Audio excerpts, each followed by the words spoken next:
Starting off with each topic in the history of modern India, let me take you through a timeline with some important events of modern Indian history to get a sense of the subject at a very broad level. The history of modern India is largely centered around Indian encounters with the Europeans, and there specifically the ones in Western Europe. That is a curious fact, isn't it? So, how did that happen? Well, India was widely known for its spices, textiles, precious stones, and other commodities, which fetched high prices in the European markets. But when the Ottoman Empire captured Constantinople in 1453, the direct contact between the Europeans and India declined. To re-establish trade links, Western European countries like Spain and Portugal invested their resources to find a trading sea route to India. One of these earliest expeditions was led by Vasco da Gama, a Portuguese explorer. He succeeded in reaching India through an all-sea route, circling Africa at the Cape of Good Hope to reach Calicut in 1498. Over the next few years, the Portuguese started establishing factories and settlements in the coastal regions of India. And to oversee these developments, the Portuguese also appointed governors in India. The next European traders to arrive in India were the Dutch. In 1602, the Dutch East India Company was formed. The Dutch mostly had their eye on establishing trade in the East Indies, the region presently known as Indonesia. They also had trading centers in India where they set up many factories. After the Dutch, there came the English. They came just behind the Dutch in Surat in 1608. They hoped to establish a textile factory in Surat, but were unsuccessful as the Mughals declined the offer due to the Portuguese influence. This convinced the English that overcoming the Portuguese was the means to establish trading in India. Hence, in 1612, the English defeated the Portuguese naval squadrons at Swali near Surat, winning themselves the Mughal support to establish a factory in Surat in 1613. By 1619, they had received permission to establish many other factories in India. In 1620, the Danes arrived in India. They also established factories in India, but they were known for their missionary activities rather than commerce. Meanwhile, the Dutch were aware of the increasing might of the Englishmen and felt that it posed a challenge to the Dutch interests. As a result, they clashed with the English from 1665 till 1667. At the end of the Second Anglo-Dutch War, the Dutch had to give up all their settlements in India. The last of the Europeans to come to India were the French. The French created the French East India Company in 1664. One of the prominent contributions of the French was the development of Pondicherry in 1674. The French expansionist policy in India was challenged by the English. These traditional rivals fought with each other in the three Carnatic Wars to establish supremacy in the Indian subcontinent. This period also shows the diplomatic abilities of Robert Clive, a commander in the British East India Company. His role was pivotal in defeating the French during the Third Carnatic War.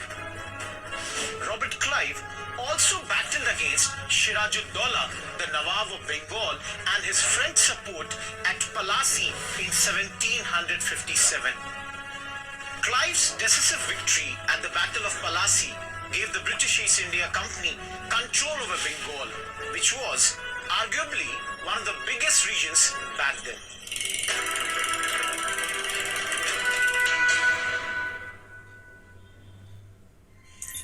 The rise of the British in India is often attributed to factors such as their naval superiority, military skill, discipline, and so on. Still, there were internal factors that facilitated the British. One of the most significant of them being the decline of the Mughals in India.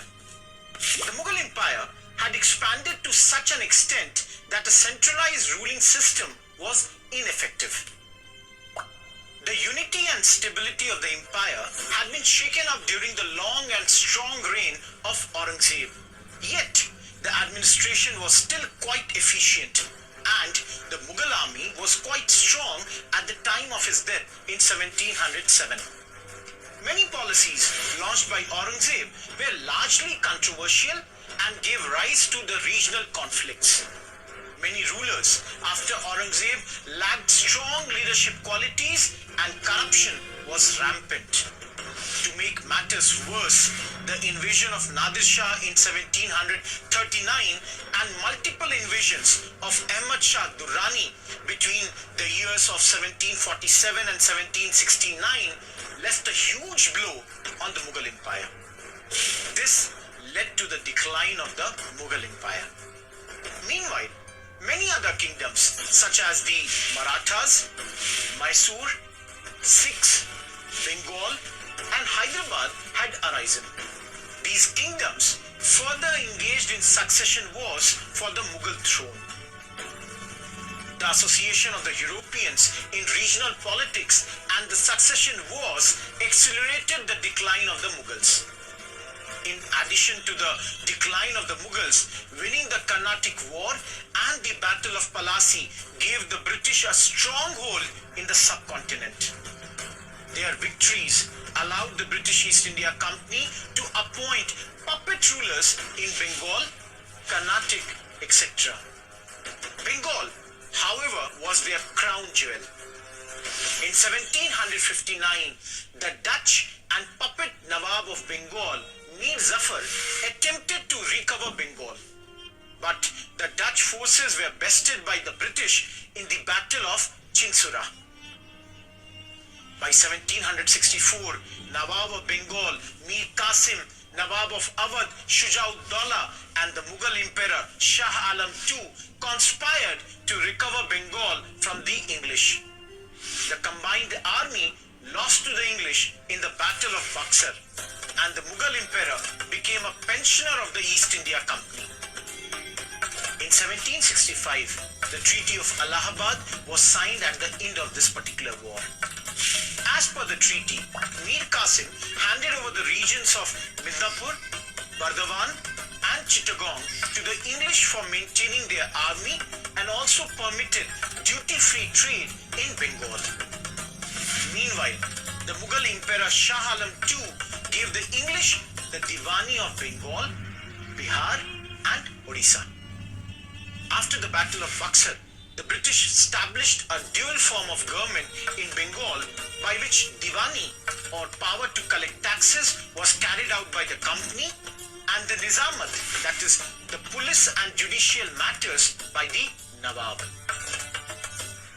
Essentially, the Nawab had to depend on the English to maintain order and peace in the state. But the dual government system was ineffective, as the Nawab and the company had neglected the public welfare of the state. Hence, when Warren Hastings became the governor of Fort William in Bengal, he abolished the dual government system and remodeled the administration.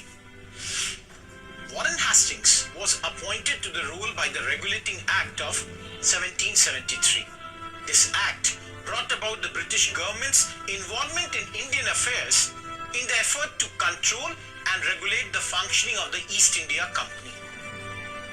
It recognized that the company's role in India extended beyond mere trade to administrative and political fields. It introduced judicial reforms as well by setting up the first Supreme Court. Warren Hastings also brought effective means of tax collection between 1772 and 1774. In 1774, he acquired a new title as as the Governor General of British East India Company, supervising all English settlements in India. Meanwhile, in the south, the British might was challenged by the Mysore kingdom led by Hyder Ali and later by his son Tipu Sultan. They fought 4 wars between 1767 and 1799, which are popularly known as the Anglo-Mysore Wars. The British fought the first 2 wars against Hyder Ali. Tipu Sultan continued the war after the untimely death of Hyder Ali during the Second War and faced forces sent by Lord Wellesley in the 4th. From time to time, the neighbouring kingdoms such as the Marathas, Nawab of Carnatic and Nizams of Hyderabad aligned with the British to subdue the Mysore rulers. Governor General Lord Wellesley managed to gain support of the Nizam of Hyderabad through the Subsidiary Alliance to defeat Tipu Sultan in 1799 and place a young Wudiyar ruler as their puppet. The Subsidiary Alliance was a tool introduced by Lord Wellesley during his governorship from 1798 to 1805. According to this system, Indian rulers had to pay a subsidy to the British to maintain the army. In return, the British would protect them from their enemies, both internal as well as external. But through this alliance, Indian rulers also lost their sovereignty over their territories to the British. The Nawab of Awadh was the first ruler to take up the Subsidiary Alliance after the Battle of Buxar. However, the Nizam of Hyderabad was the first to accept a well-framed Subsidiary Alliance.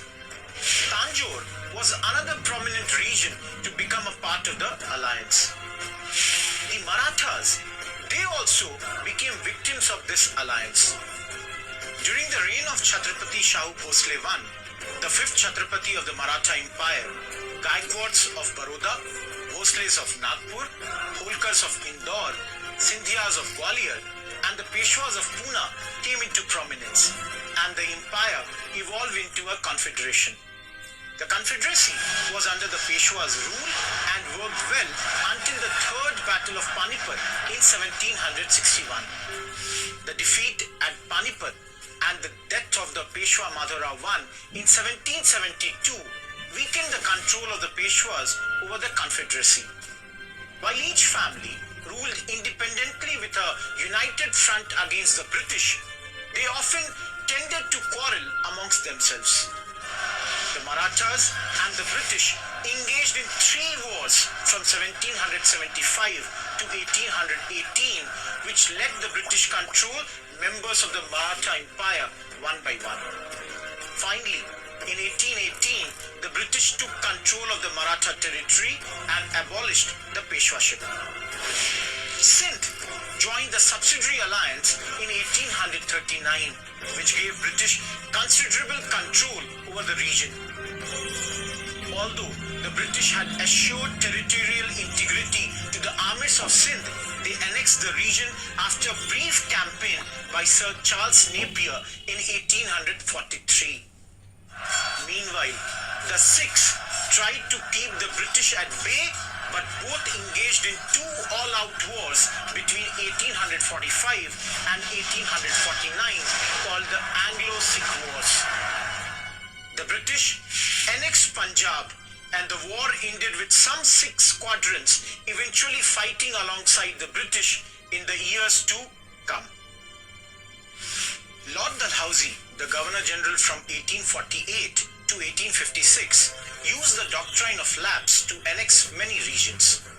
As per the doctrine, if a ruler of a princely state controlled by the British died without a male heir, the British would gain control of the territory, while the adopted son of the ruler got the right for the ruler's private property.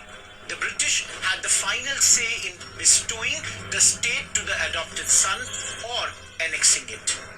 States such as Satara, Jhansi, Nagpur, Bhagat, Udaipur and Sambalpur lost control through the doctrine. While many frustratingly became part of the British Empire by accepting these rules, some of them resented the policies and administration administration of the British from the beginning. The Revolt of 1857 is a prominent example. The revolt began at Meerut on 10th May 1857, and the immediate cause was the refusal by sepoys to use the greased cartridges in infield rifles provided by the British Army. Before this, Mughal Pandey, a sepoy of the 34th Native Infantry, attacked a British officer at Barakpur on 29th March 1857. The revolt was a cumulative effect of the British expansionist policies, economic exploitation, and administrative changes over the years that had adversely affected all rulers of the Indian states, sepoys, zamindars, peasants, traders, artisans, pandits, Maulvis, etc. The revolt rippled across the country, especially Delhi, Meerut, Lucknow and Kanpur.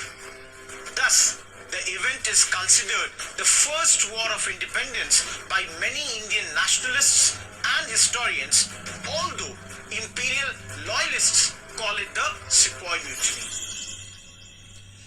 While the revolt produced regional leaders like Nana Sahib and Rani Lakshmibai, the British were also able to capitalize the lack of a strong single leadership and end the reign of the last Mughal emperor, Bahadur Shah Zafar. Queen Victoria was declared the Empress of India, and through the Government of India Act in 1858, East Indian Company transferred control of India to the British Crown. India fell under the direct rule of the British. By 1859, the British managed to quell the rebellions in different parts of the country, essentially re-establishing their authority over India. Apart from the Substantive Alliance and the doctrine of lapse, the British introduced many policies to control the Indian kingdoms. In 1784, Pitt's India Act was introduced to distinguish between the commercial and political functions of the company. This act gave the British government supreme control over the company's affairs and administration in India. The enactment of Charter Acts was done every 20 years from 1793 to 1853. This was another step that led the British East India Company extend its control over the British territories in India. Further, acts gave more power to the British by opening trade from company to all British subjects and expanding the Governor-General's jurisdiction from Bengal to most of India. Another important step taken by the British was the permanent settlement introduced by Lord Cornwallis in Bengal and Bihar in 1793. This regulation recognized zamindars as the owners of the land, and the peasants were reduced to the mere status of a tenant. Moreover, the government fixed a whopping 10 by 11th portion for itself and 1 by 10th for the zamindars from the collected revenue. While these acts strengthened the British control over India, some British policies developed elements of a modern state in India. And a prominent example of such policies is the abolition of sati in 1829. It was passed by the first Governor-General of India, Lord William Bentinck, with the efforts of Raja Ram Mohan Roy and other Indian social reformers. Bentinck also enforced the prohibition of female infanticide, which was then prevalent among some Rajput clans and other castes. In 1856, the British passed an act that allowed Hindu widows to remarry. The passing of this act can be attributed to the prolonged efforts of social reformers like Pandit Ishwar Chandra Vidyasagar. Another area of social upliftment that the British revolutionized was education. The Charter Act of 1813 directed the company to sanction 1 lakh rupees annually for encouraging Indians in education and promoting the knowledge of modern sciences. This was further encouraged in the famous Lord Macaulay's Minute of 1835, which favored teaching of Western sciences and literature through the English language alone. Another major impact on education in India was when Charles Wood, the Secretary of State, sent an educational dispatch in 1854. The dispatch suggested that the government of India should take the responsibility of educating the masses in India. It proposed the use of vernacular languages to impart education in primary schools and English as a medium to instruction in higher education. The significance of Wood's dispatch was that it gave the impetus to establish departments of education and universities in Calcutta, Bombay and Madras by 1857.